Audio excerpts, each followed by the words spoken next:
spreading of inaccurate information is dangerous, reckless, and has the potential to adversely impact the investigation and the relationships in our community.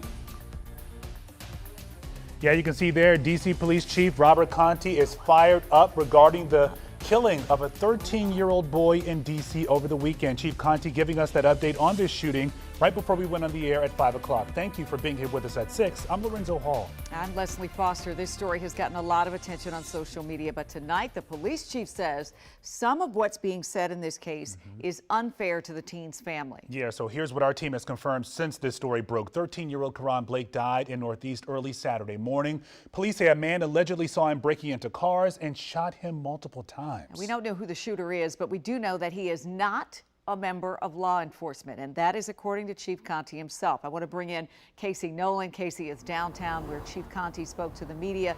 Casey, I recall seeing that question and the interaction with you and the chief, but you also have some new reaction from Karon Blake's grandfather. What's he saying?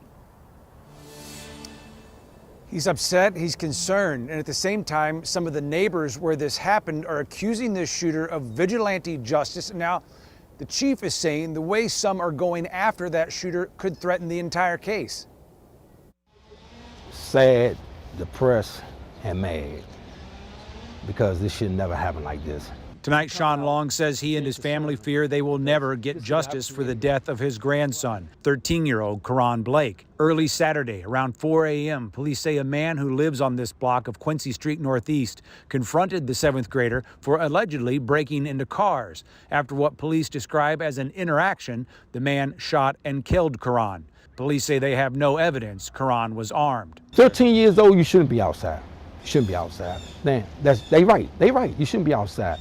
But that don't give you the right to kill nobody. Police have not released the name of the man who shot Karon and say the investigation is ongoing. Tonight, in the neighborhood where Karon was killed, flyers are posted that say, "We have compiled the names and identities of all homeowners on the street, and we intend to be able to identify Karon's murderer." DC's police chief says that is only making the situation more dangerous. People are making assumptions and searching for people that are not involved.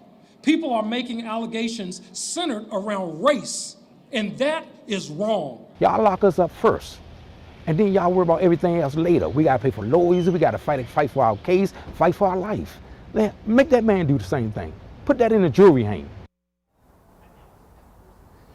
And the chief says he doesn't normally talk about individuals who are part of an investigation before any charges are filed, but to dispel rumors, specifically rumors about race in this case, he did confirm that the homeowner, the man who fired the shots, is a black man. He also, once again, said he is not a member of law enforcement. Lorenzo.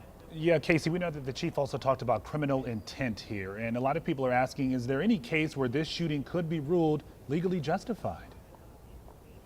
Well, I'll tell you what the chief said. He pointed to the law that says to use justifiable deadly force, you have to be in fear for your own life or the life of someone else. I asked him how an unarmed 13-year-old could threaten the life of an armed adult. He said that's what their investigation and a grand jury will have to determine. Yeah, a lot of folks still saying this does not make any sense. Casey, thank you so much.